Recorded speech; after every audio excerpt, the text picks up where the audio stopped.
Ramalan bisnis online 2025. Kalian nyadar gak sih? Bentar lagi tahun baru nih. Ya nggak bentar lagi tiup trompet, tweet gitu kan, selesai gitu. Terus udah gitu, pertanyaannya cuma satu. 2025 bakal makin bagus, bakal makin jelek, bakal makin sial, bakal makin apa nih? Gitu kan. Banyak yang bilang ada yang resesi lah, lu jangan belanja, PPN begini, lu frugal living, dan lain sebagainya. Nah, di sini gue mau skipil, gue mau bagiin sedikit pandangan gue tentang 2025 kayak gimana. Masih ada peluang apa enggak? Gue nggak akan bilang Indonesia gelap, gue nggak akan bilang dunia gelap, tapi gue bakal lihat pandangan gue seperti apa, dan gue bakal kasih tahu ke kalian gimana caranya biar lo masih bisa cuan di 2025. Kan penting itu, yang penting itunya kan, bener nggak? Nah, tapi sebelum mulai, buat kalian yang baru nonton, jangan lupa dulu buat lo klik subscribe dan aktifin loncengnya ya. Yuk kita mulai gitu ya. Karena kita nggak sih apa yang bakal terjadi di 2025 nih ya. Sebenarnya sebelum kita bahas masa depan, kita harus tahu dulu 2024 ada apa dan apa yang bakal jadi efeknya. Karena segala sesuatu tuh pasti sebab akibat. Setuju nggak? Contoh, lu bikin api, ada asapnya. Bener nggak? Nggak mungkin ada asap kalau nggak ada api kan. Nah, semua juga sama. Kita lihat 2025 dari 2024. Dan sesimpel dari gini. Satu hal, PPN naik. Nah, efeknya apa coba? Ada barang-barang yang premium, mungkin harganya makin naik. Bakal jadi penjualannya bakal naik, apa bakal turun? Atau orang bakal jadi nggak berani. Bener nggak? Itu bisa jadi masalah. Bener ya? Terus, tapi PPN naik, bisa jadi gini. Pemerintah punya duit, mereka punya duit lebih, yang meskipun, ya gue nggak tahu ya pengalirannya seperti apa, tapi kan balik ke rakyat juga. Bener nggak? Ketika ada satu pihak yang untung, itu pasti bakal ada pihak lain yang kerugian, tapi ada pihak lain juga yang bagian untung lagi gitu. Jadi kayak, ya udahlah gitu kan, asal lu tahu main duitnya di mana. Kalau kata gue sih oke-oke aja gitu kan. Terus sepanjang 2024 kita lihat lagi nih, barang-barang apa sih yang laku gitu ya. Sebenarnya ini bisa dibilang udah keprediksi dari 2023. Cuma banyak orang nggak nyadar. 2023 itu pernah ada yang ngebahas kalau uang itu ngumpulnya di kalangan atas sama di kalangan bawah. Kalangan middle itu kayak kehilangan uang. Dan akibatnya apa? Di 2024 kalau kalian perhatiin, barang-barang yang laku itu adalah barang-barang yang harganya mahal atau murah sekalian. Enggak yang di tengah-tengah. Kenapa? Yang middle-nya lagi kere. Nah, itu udah kejadian nih 2024. 2025 gimana? Iya mirip. Artinya ketika jualan, duitnya dari mana? Bawah sama atas. Nah, coba dah lu lihat gitu ya. Itu kayak bakal jadi seperti apa. Nah, yang ketiga yang gue mau highlight adalah dari tadi PPN yang bakal kejadian.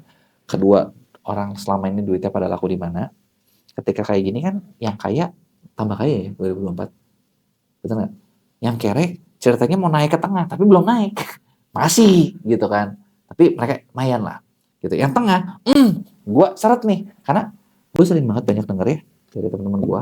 Biasanya kalau yang gerak bisnis itu konvensional atau yang lama, mereka tuh selalu ngeluhnya gini satu. Gila bro, dagang tuh makin lama makin sepi. Jangankan orang, hantu aja kagak keluar dibilang.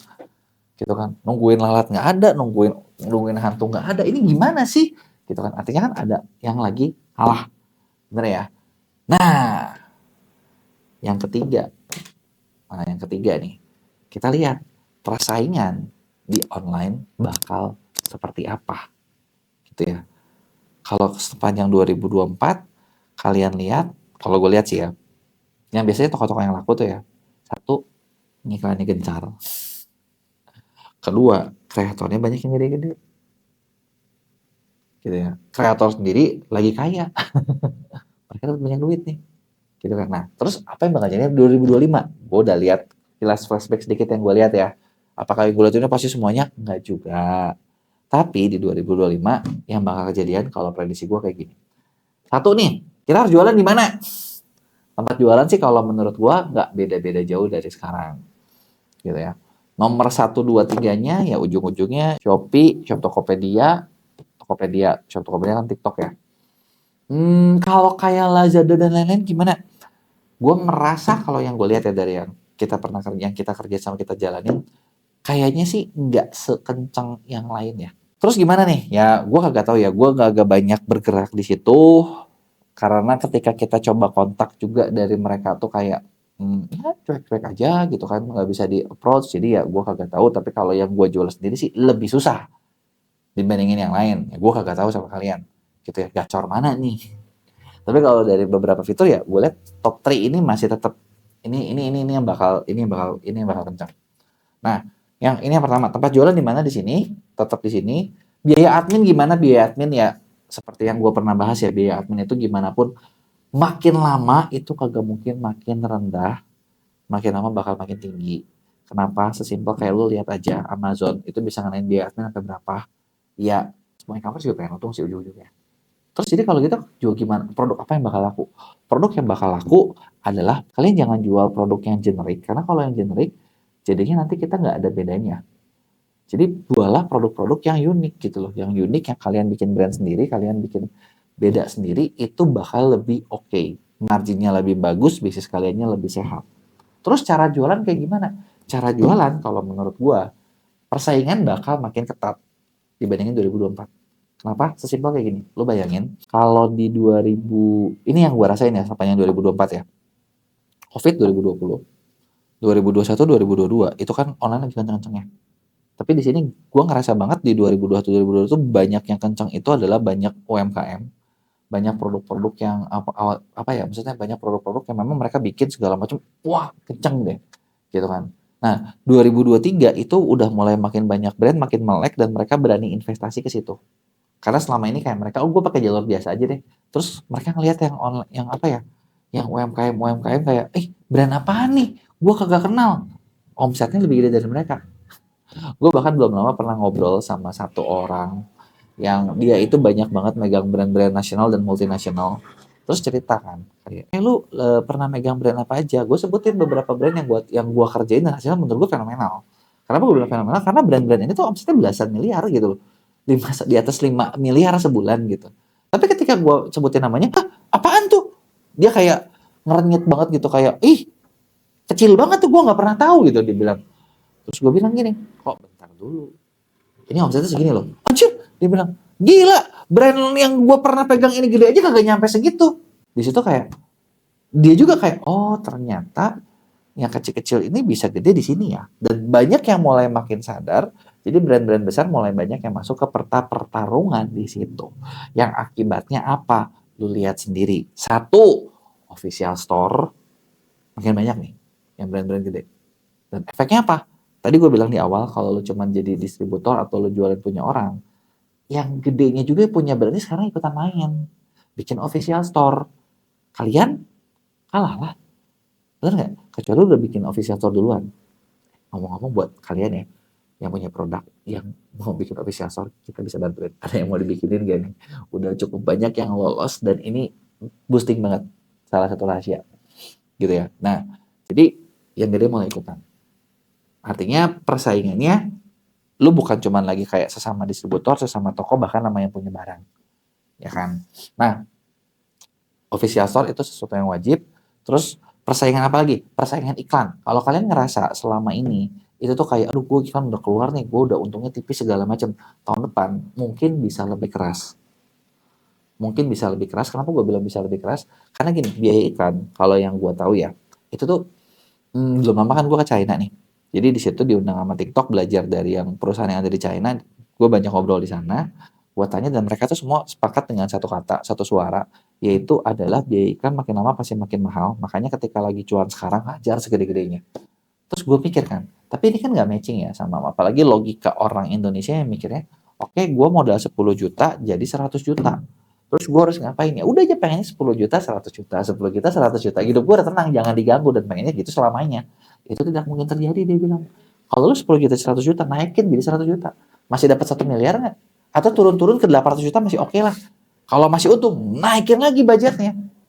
Terus naikin gitu, selama lu masih untung. Karena kenapa? Makin lama makin mahal, dan ketika lu sekarang naikin jadi gede, kalian tuh di situ bakal untung gede. Contoh gini, orang ngerasa ROAS tinggi itu bagus. Gua keluar 10 juta, jadi 100 juta. Seneng dong. Udah kayak mesin pengganda uang, 10 kali lipat.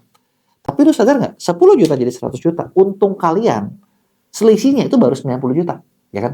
Cepet kurangnya modal iklan. 90 juta ya. Gua nggak tahu margin kalian bersihnya berapa, tapi kalian baru dapat 90 juta. Sekarang gini, lu bayangin. Gua keluar 1 miliar, dapatnya 6,5 M. Lebih kecil dong, cuman 1 kali 6,5. Bener ya? 1 kali 6,5. Tapi kalian hitung, Selisihnya 6,5 potong 1M, gue dapat 5,5 miliar. Kalaupun dari 90 juta tuh, oh tapi 90 juta gue punya margin 30%. Dapatnya berapa? 27 juta. Ya. 5,5 miliar, marginnya cuma 5%. 5% ke 30% jauh loh guys. Bener ya? Tapi 5% kali 5,5 miliar, kalian dapat 275 juta. Yang di sini lu cuma dapat 27 juta. Ya mendingan dapat 250 juta daripada 27 juta. Bener nggak? Ketika mereka ngomong gitu, itu yang gue baru, bener juga anjir. Kata gue, kenapa dia pinter ya? Ya mungkin gara-gara kali mereka kaya ya. Lu dapat 270 juta, dan ketika lu udah jualan gede duluan, kalian udah jadi market leader. Lu udah punya modal gede duluan, udah untung duluan. Lu mau ngapa-ngapain nantinya lebih enak, kagak usah bermain di bawah lagi. Udah bisa main di tengah dan ke atas. Jadi itu adalah tipsnya. Ketika lo kayak gitu, hajar kayak gini. Jangan nanggung-nanggung gitu kan. Nah, balik lagi. Jadi persaingan iklan segala macam pasti bakal makin ketat. Kreator itu juga bakal jadi sesuatu yang diburu banget. Jadi kalau misalnya kalian merasa kayak, aduh, gue mah modalnya kurang nih. Gue mah gimana nih? Apa gue jualan terus apalagi gue ngomong kayak nakut-nakutin gitu. Gue gak nakut-nakutin kalian. Tapi gue bilang kayak gini. Kalau kalian modalnya kecil, kalian gak bisa bersaing, kalian produknya dikit, daripada kalian jadi seller, mending kalian pengen jadi kreator. Tinggal langsung. Kenapa? Kreator banyak dicari, lu modal kreatif doang. Lu modal nge-review doang. Lu kagak usah pusing dan kalian dapat bersih. Contoh gini, kita jualan. Kalau misalnya nih ya, gue sebagai seller, gue udah nggak bisa bersaing, gue udah nggak bisa jualan, gue udah nggak bisa kuat bikin produk, gitu ya. Hal pertama yang gue bakal lakuin adalah gue tidak akan menyalahkan diri dan gue udah nggak bisa bikin produk nih, produk yang gue bikin nggak laku-laku, gagal semua. Gue bakal fokus jadi afiliator. Kenapa? Gue bikin produk, oke, untungnya 10%. 10% atau 20% ya, lu hitung deh, potong admin, potong ini, potong itu. Ya, lah 20% lo jadinya bubuk banget gitu kan. Lu jadi afiliator, modal konten doang gitu ya. Memang sih butuh mikir. Tapi lu dapat 10-15% bersih. Bahkan lu kagak usah modal iklan. Lu gabung di MCN, dimodalin iklannya. Tinggal ngambil untungnya doang, susah amat gitu. Bener nggak? Jadi kalau yang nggak bersaing, larilah ke sini. Mumpung dari jauh-jauh nih. Gitu kan. Kalau misalnya lu maksa di situ ya susah. Terus kalau offline gimana? Offline sih kalau gue lihat ya, kalau lu nggak digabung sama online, agak berat, makin berat. Jadi ya belajarlah pindah ke online, gitu loh. Belajar pindah ke online cepet-cepet gitu buat main, gitu ya. Nah, persaingan seperti itu. Cara cuan kayak gimana? Ya cara cuan adalah kalian memang bikin sesuatu yang harus relate sama, cocok sama market. Dan profitnya, marginnya, itu mungkin butuh di atas 40%. Ketika lo bisa bikin produk seperti ini, produk-produk yang dibikin jadi produk hero, dah 2025 lo, gue yakin aman. Tapi kan banyak orang bilang lagi mau frugal living. Kalian gitu nggak sih, kan netizen bilang, oh kita frugal living. Tapi ketika ada sesuatu yang bagus, yang unik, tentu mereka beli kan. Bener nggak? Terus kayak barang-barang premium nih, barang premium PPN-nya naik, bakal tetap dibeli nggak? Menurut gue sih bakal tetap dibeli. Kenapa? Contoh gini, lu bayangin, lu tiap hari udah makan beras bagus, lu tiap hari makan wagyu. Yang makan wagyu, yang makan salmon, itu kan bukan orang kere, bener nggak? Terus disuruh downgrade makan berasnya jadi beras apa? Kagak makan wagyu lagi. Ya mau mahal juga tetap aja bakal makan wagyu menurut gua mah. Palingan sih cuma satu. Daripada gua makan wagyu di Indonesia, gua pindah terbang ke Jepang. Harganya lebih murah. Gua bisa makan wagyu sampai bego, udah gitu pulang lagi. Ya, ini cuma analisa gua sih, prediksi gua sih. Ya, tapi kemungkinan seperti ini yang bakal terjadi. Nah, coba gua pengen tahu sama pendapat kalian. Lu setuju nggak sama pendapat kalian, sama pendapat gua? Lu tulis di komen mana yang setuju, mana yang lu nggak setuju. Yuk kita diskusi. Lu bisa like konten ini juga dan kirim ke teman-teman lu gitu ya. Kasih tahu ini prediksi gua kayak gini. Gua pengen tahu prediksi kalian seperti apa di 2025.